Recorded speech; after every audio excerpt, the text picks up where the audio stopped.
अस्सलाम वालेकुम।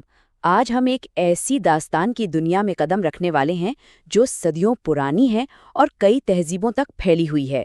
जी, एक ऐसे परिंदे की कहानी जिसकी ताकत और जिसामत के किस्से सुनकर सच में अकल दंग रह जाती है।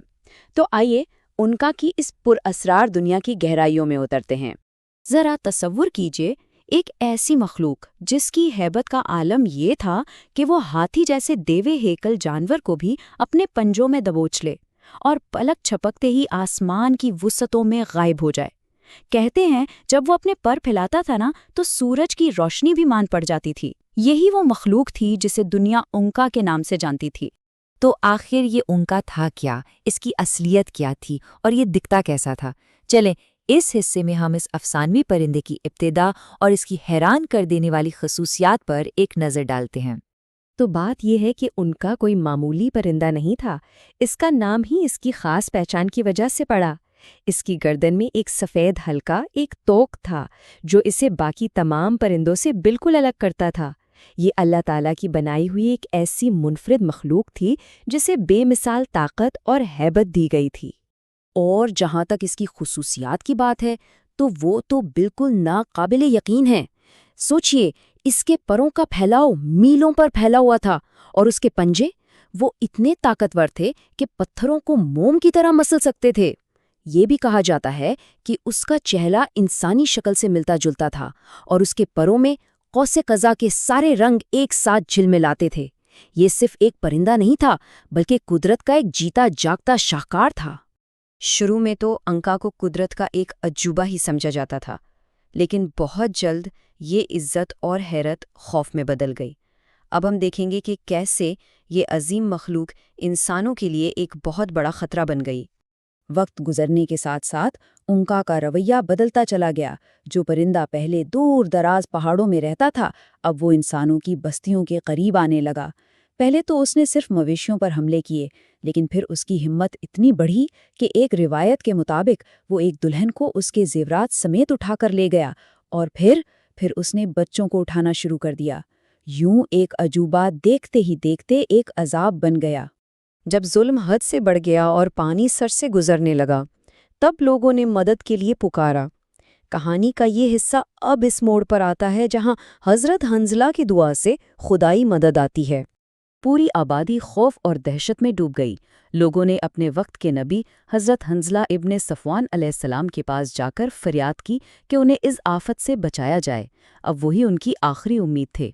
हज़रत हंज़ला ने अपनी कौम को खबरदार किया और एक ऐसी बात कही जो एक अब्दी उसूल है। उन्होंने फरमाया कि ये परिंदा अब अल्लाह के गज़ब की निशानी बन चुका है। जब ताकत गुरूर में बदल जाए तो इसका अंजाम ज़िल्लत के सिवा कुछ नहीं होता। ये उनका के खात्मे का एक वाज़े इशारा था।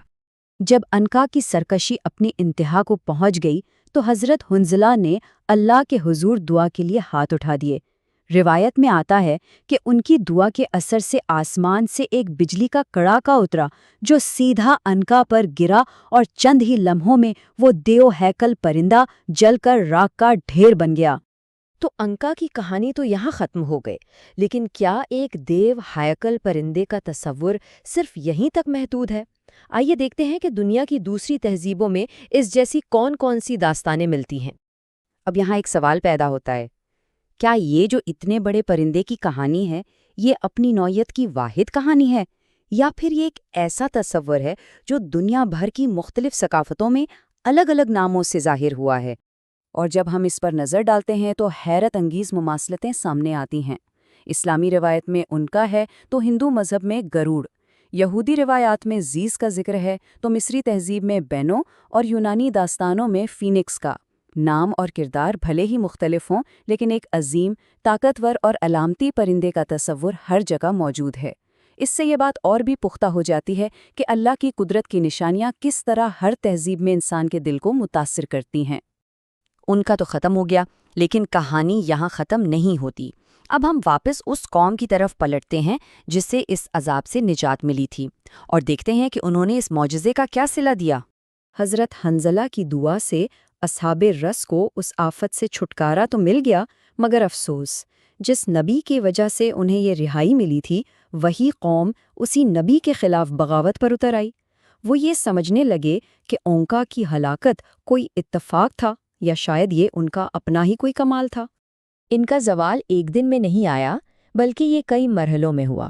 سب سے پہلے ناشکری سے شروع ہو کر یہ شرک اور بت پرستی تک جا پہنچے۔ شیطان نے انہیں بہکایا اور وہ اپنے مردہ بادشاہ کی پوجا کرنے لگے۔ جب حضرت حنظلہ نے انہیں اس سے روکا تو انہوں نے اسی عظیم نبی کو اس کنویں میں پھینک کر شہید کر دیا جو ان کی زندگی کا ذریعہ تھا۔ اس کے بعد ان پر اللہ کا ایسا قہر نازل ہوا کہ وہ ہمیشہ کے لیے ایک عبرت کی داستان بن گئے۔